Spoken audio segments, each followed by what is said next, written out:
everyone and welcome back to Nina's Chelsea Corner. Welcome to my channel if you're new around here. I hope you're all doing okay. I hope you've enjoyed your Christmas celebrations if you celebrated, and if you watched Chelsea vs Crystal Palace on our final home game of 2023. I hope you're satisfied. If you're a Chelsea fan, I hope that at least winning on our last home game of 2023 was, somewhat enjoyable.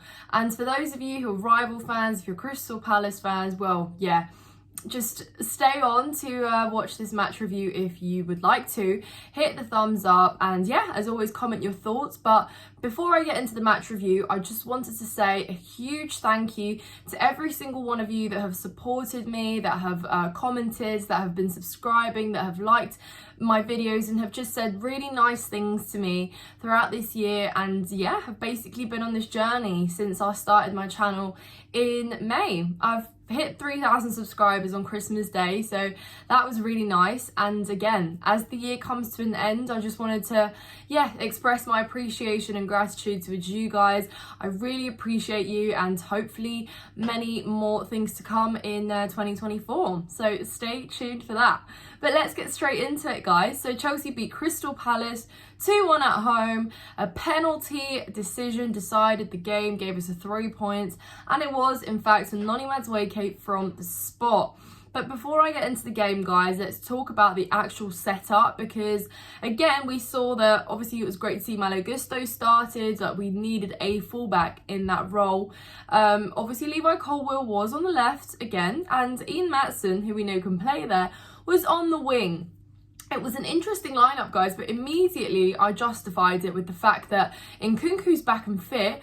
Pochettino really did, he really did basically set up the system in pre-season that was built around Nkunku, and when he got injured we didn't see that anymore. Those link-ups between Mudryk and Jackson and Nkunku and Maatsen, you guys remember exactly what I'm talking about. And I think with the way Poch set up yesterday, I think he was trying to basically rebirth that and what we saw in pre-season, and for the most part I think it worked. We saw these little link-ups, these back heel passes, a player running through to follow it up, a running behind, a pass through into pockets of space, and it was refreshing. The first half had a lot of creativity, I dare say, going up there, but again it was a little bit costly in the final third, because we should have been at least like 3-0 up, before Elise scored before half time. So it really should have been more, it should have been better. That end product wasn't quite there, but there was enough going on to say,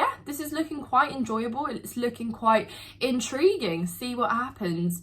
I thought Mudryk was very effective on the left hand side, picking up the ball, carrying it as far as he can.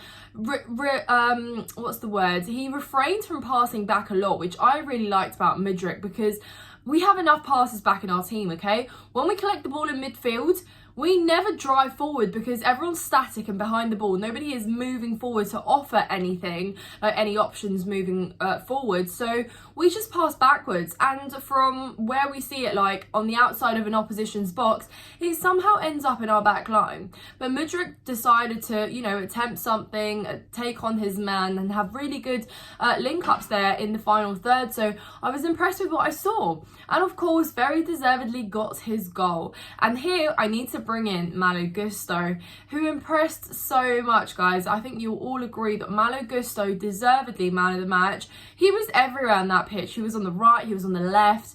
If you notice, and I only spotted this on the replay when I saw it after I got home from the game, is that Malo initially made that run on the right hand side to pass it into Nkunku, made a sprint just behind him to get himself on the left hand side to receive the pass from Nkunku and slot it into Mudryk, who scored his goal. So it was actually a brilliant, very brilliant vision from Malo and he crafted it, in my opinion. Obviously Nkunku very well there.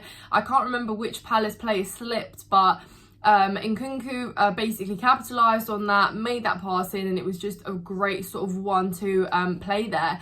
And that is what I have missed, guys. The 1-2 play, the following up and seeing where players are passing into, reading the game well, as opposed to side-to-side football. Maybe whip a cross in, maybe someone will be there, but we know that 8 out of 10 times nobody's in there. So great to get an opener so early on at home. You know, it hasn't happened this season. It's been a rare occurrence at Stamford Bridge to be 1-0 up first. Like, period. That's it. It's as simple as that. So yeah, obviously Crystal Palace, I thought in the first half they were trying. There were some moments in our box where they could have been throw on. We had a couple defensive shaky moments there with clearing the ball, and at times it was a bit like, guys, just get rid of the ball. You know, we don't need to be passing it among ourselves in our own penalty area. And of course it had to be Elise who equalised just before half time. Come on, it was written in the stars. How predictable was that, guys? Yeah, I thought Levi Colwill struggled a bit against Elise, and rightfully so. I mean, he was turning him left and right, had him spinning like a fidget spinner at times. But yeah, that's what he'll do. He's quick on his feet, and we know Levi Colwill isn't the quickest, but we also know that he's not a left back. So how much can you blame him in that position? I mean, look, like I said, Colwill is still a rising centre-back, but he's being played as a left-back. So how can he really develop in his natural position when he doesn't play in his natural position?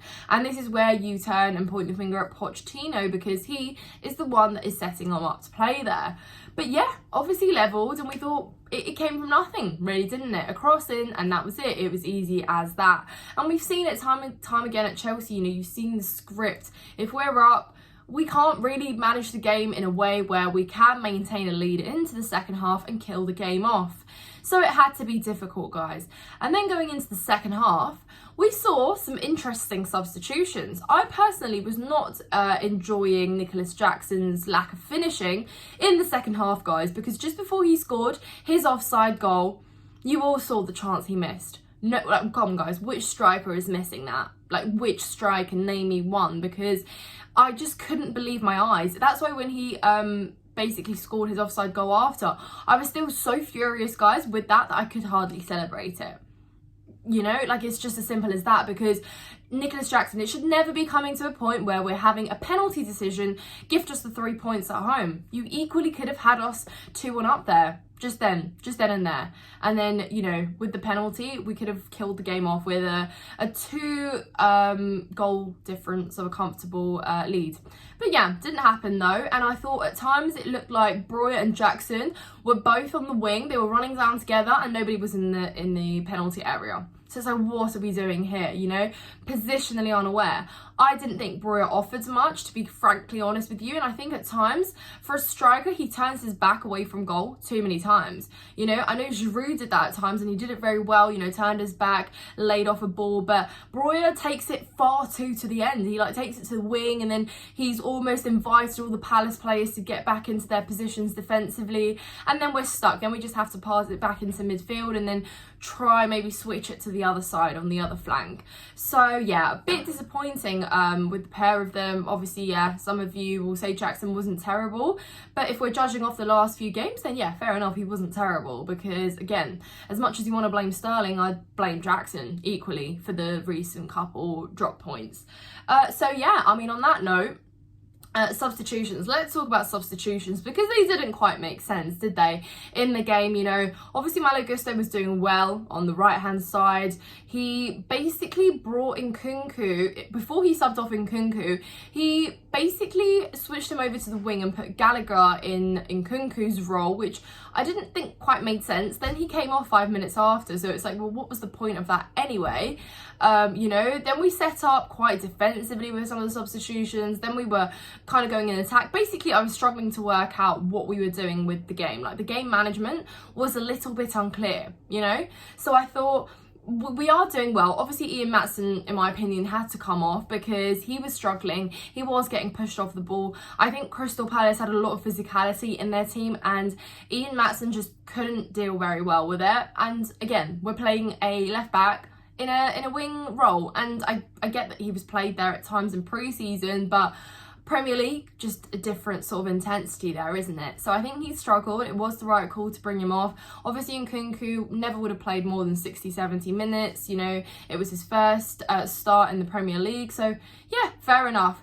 And then Noni Madueke comes on, which was a very welcome substitution, but never one that I thought Pochettino would intentionally make. I think it was more of a, we need some attacking threat here. Like, you know, let's bring Noni Madueke on, who looked so bright. He literally carried the ball from from our box all the way up until he got fouled, and it was a great sprint. I didn't see that energy from many players in the game prior to, because, you know, what we do is when we, like I said, we pick up the ball and we stop, we freeze, we look around, and that is where we're literally making it more difficult for ourselves. That's where we're inviting that deep block to get back, so we can't break them down. You know, we don't capitalise on being able to counter and having more players facing less, if that makes sense. So yeah, Noni Madueke, I thought, did that brilliantly. He's got energy for days. He has got technicality as well, you know.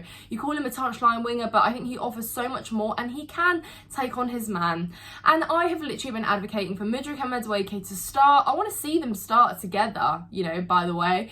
Fresh legs, fresh ideas, creative players. I want to see more of them. Frankly, like I said, I've seen enough of Sterling. Literally give these youngsters some time, because if Sterling, our experienced player, well, what's he offering with experience anyway? So I'd rather start the youngsters. I mean, you know, I don't really set them apart right now in terms of delivery. Yeah, okay, you could argue Sterling's got some goals and he will come through, but he will equally go missing. And that's what you get with the youngsters, inconsistencies. So yeah, on the most part, fair enough, got the job done. Noni Madueke, like I said, stepped up. He, very well crafted penalty, by the way, taken very comfortably. Didn't really see him look like he was under pressure or nervous. But again, a very big role of responsibility. You know, you're 1-1 at home, not long to go. To be able to win us the game, yeah, again, really, really big. So great to him, props to him. Is Pochettino going to start him in our next league game? Let's be real, no, he's not. You're not his biggest fan. If Sterling is back, he's going to be back. You know, we know that he will be starting there. So, yeah, that's the only thing I just won't agree with. But again, was it a convincing win? No. But was anything convincing this year at Chelsea? No. So very, very sort of, yeah, encompassing, I'd say. But 3 points into going into 2024. Obviously, well, actually got Luton on Saturday. So yeah, we've got Luton away on Saturday. Hopefully another 3 points there to just seal the year with another win. Is it going to be an easy game? No. Could Luton surprise us? Probably. So yeah, hopefully though we get the win there. Again, guys, like I said, let me know in the comments down below if you agree, disagree with anything I've said. Like this video if you've enjoyed it, and of course hit the subscribe button if you'd like to see more content from me, help the channel out. And again, thank you so much, guys. I hope you have a lovely week.